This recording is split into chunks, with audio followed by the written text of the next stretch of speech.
Only the dead have seen the end of war, Chimame. Plato in the mid-15th century, a brutal figure emerged from the heart of Eastern Europe. Vlad III of Wallachia, known today as Vlad the Impaler, was born into a world defined by shifting empires and bloody borders. To his enemies, he was a nightmare made real. To some of his people, a national hero. But how much of his terrifying legacy is fact and how much is legend? Vlad was born in 1431 in Transylvania, the son of Vlad II Dracula. His family belonged to the Order of the Dragon, a chivalric group sworn to defend Christendom from the Ottoman Empire.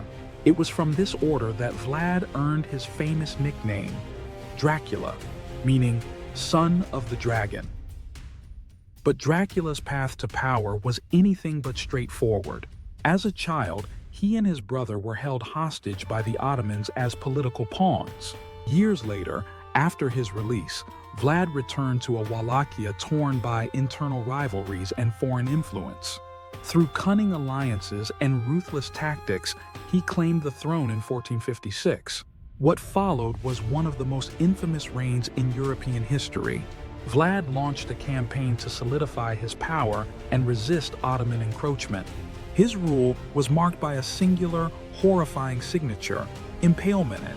According to contemporary reports, Vlad used wooden stakes to execute tens of thousands of enemies, often leaving their bodies displayed along roads and city gates. These acts of terror weren't random. Vlad saw them as psychological warfare. To deter would-be invaders or domestic traitors, he turned cruelty into spectacle. In one infamous instance, when Ottoman envoys refused to remove their turbans before him, he allegedly had the headgear nailed to their skulls. His brutal punishments extended to nobles, criminals, and even peasants he considered disloyal. And yet, despite, or perhaps because of, his savagery, he maintained order. Crime reportedly plummeted during his reign. Merchants could travel safely through the forests of Wallachia, guarded not by soldiers, but by the fear of impalement. Stories of Vlad's cruelty spread across Europe. German pamphlets from the time described him dining among impaled corpses and boiling his enemies alive. Whether these accounts were truth, exaggeration, or propaganda is still debated by historians. But there's no doubt his image stuck. Centuries later, Bram Stoker would take inspiration from Vlad to craft the character of Count Dracula, forever linking the Wallachian prince to the world of horror fiction. To some Romanians, Vlad is remembered not as a monster, but as a defender of the realm, an iron-fisted ruler who stood against powerful enemies. To others, he remains a symbol of cruelty and bloodlust.